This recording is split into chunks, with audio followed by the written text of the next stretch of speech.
Hello বন্ধুরা, আজকের গল্পের নাম যেখানে ভালোবাসা সেখানে ঈশ্বর।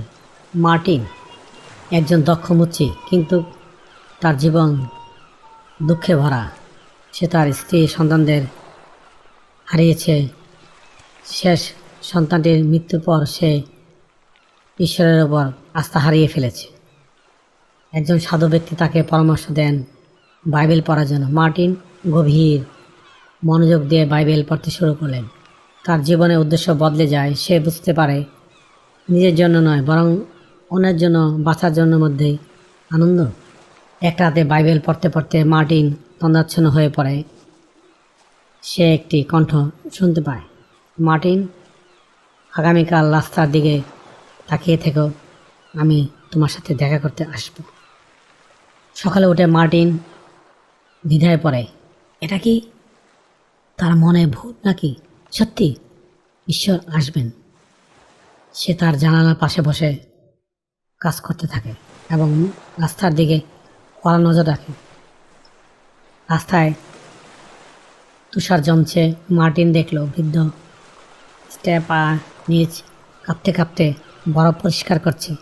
মার্টিন তাকে ভেতরে ডেকে নিয়ে মার্টিন তাকে গরম চা খেতে বলে এবং উষ্ণতা দেয়। স্টেপানিজ অবাক হয় মার্টিনের দয়ালু ব্যবহারে। মার্টিন তার স্বপ্নের কথা বলে তাকে হালকাভাবে জানায়। স্টেপানিজ বিদায় নেওয়ার সময় মার্টিনের জন্য দোয়া করে। কিছুক্ষণ পর মার্টিন দেখল একজন নারী তার কোলের শিশুকে নিয়ে পাতলা কাপড়ে ঠান্ডায় কাঁপছে। সে ক্ষুধার্ত, অসহায়। মার্টিন তাদের ভিতরে ডাকে, গরম খাবার খেতে দেয় এবং তার নিজের একটি পুরানো কোট সেই নারীকে দান করে। সে তাকে কিছু টাকা দেয় জানান যাতে সে তার চাদরটা বন্ধ থেকে ছাড়িয়ে নিতে পারে। মহিলাটি মার্টিনকে দেবদূত বলে সম্বোধন করে। বিকেলে মার্টিন দেখল এক বৃদ্ধা আপেল বিক্রি করছে, বরং একটি ছেলে তার ঝুড়ি থেকে আপেল চুরি করার চেষ্টা করছে।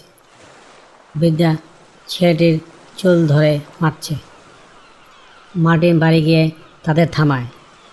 সে ছেলেটিকে ক্ষমা চাইতে বলে এবং বৃদ্ধাকে বোঝায় যে ঈশ্বর এর কাছে আমরা সবাই অপরাধী, তাই আমাদের ক্ষমা করা উচিত। শেষে বৃদ্ধা নিজেই ছেলেটিকে একটি আপেল উপহার দেয় এবং তারা হাসি মুখে বিদায় নেয়। সন্ধ্যা হয়ে এলো। মার্টিন কিছুটা হতাশ হয়ে ঈশ্বর সশরীরে এলেন না। সে তার অন্ধকার ঘরে বসে বাইবেল খুলল। হঠাৎ ঘরের এক কোণ থেকে স্টেফানিস, সেই মা, শিশু ও সেই বৃদ্ধার ছায়া বেরিয়ে এলো।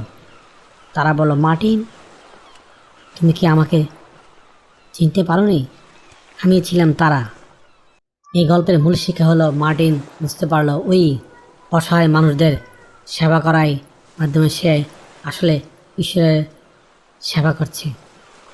তার বাইবেল সেই চরণে চোখ পড়ল। আমার এই ক্ষুদ্র ভাইদের একজনের প্রতি তোমরা যা করেছ তা আমার প্রতি করেছ। হ্যালো বন্ধুরা, আজকের গল্পটি কেমন লাগলো কমেন্টসের মাধ্যমে নিচে জানিও। আবারও দেখা হবে অন্য কোনো গল্পে। Thank you for watching. Please subscribe.